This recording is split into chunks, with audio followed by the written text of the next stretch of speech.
Ciao, sono Mara di Mosalingua. Benvenuti nella nostra serie di trucchi grammaticali per imparare velocemente l'italiano. Oggi si parla di futuro.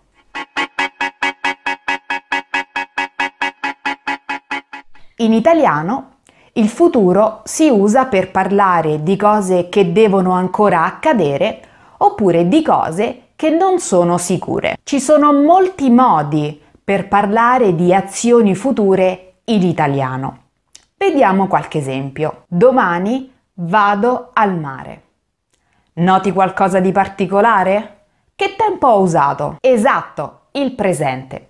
Ho una buona notizia per te. In italiano, infatti, possiamo parlare di eventi futuri anche utilizzando, nella maggior parte dei casi, il presente. Vuoi sapere come? Ci sono delle parole che aiutano a capire che si tratta di un'azione futura. Quali sono queste parole? Eccone alcune.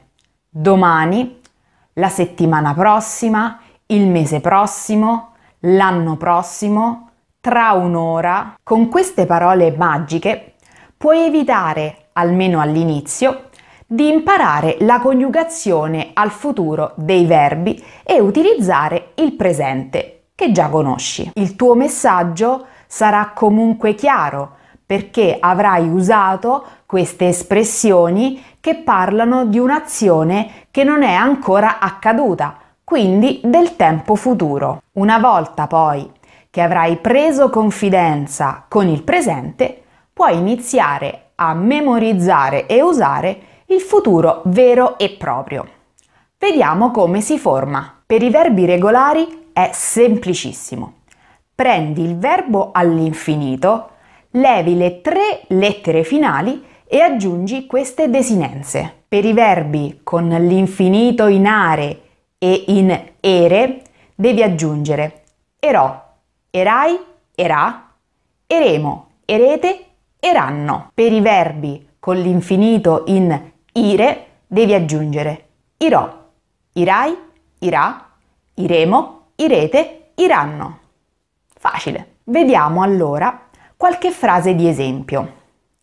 Domani non lavorerò perché partirò per l'Italia. Tu invece cosa farai? Come in tutte le lingue, anche l'italiano ha i suoi verbi irregolari. Però non preoccuparti, adesso ti darò dei trucchi per memorizzare più facilmente il futuro dei verbi irregolari e usarli senza problemi. Infatti, alcuni seguono uno schema identico. Andare, avere, potere, dovere, vedere, vivere.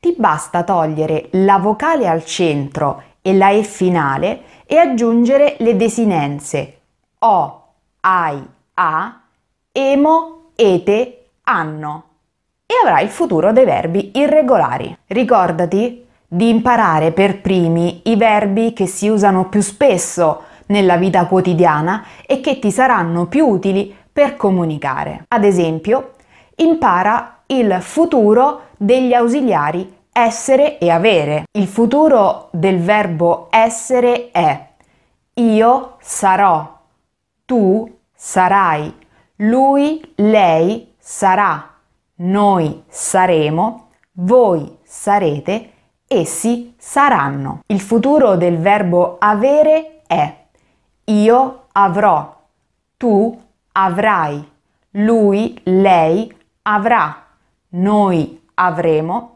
voi avrete, essi avranno. Prova anche tu con gli altri. Hai visto? Non è per niente difficile. E poi, se hai bisogno di aiuto, qui sotto trovi i dettagli per imparare ad utilizzare i verbi irregolari più frequenti in italiano. Ma imparali un po' per volta e facendo tanta pratica, altrimenti sarà un processo lungo e noioso. Grazie mille per aver guardato questo video. Mi raccomando, iscriviti al nostro canale YouTube per non perderne nessuno. Alla prossima, buon apprendimento!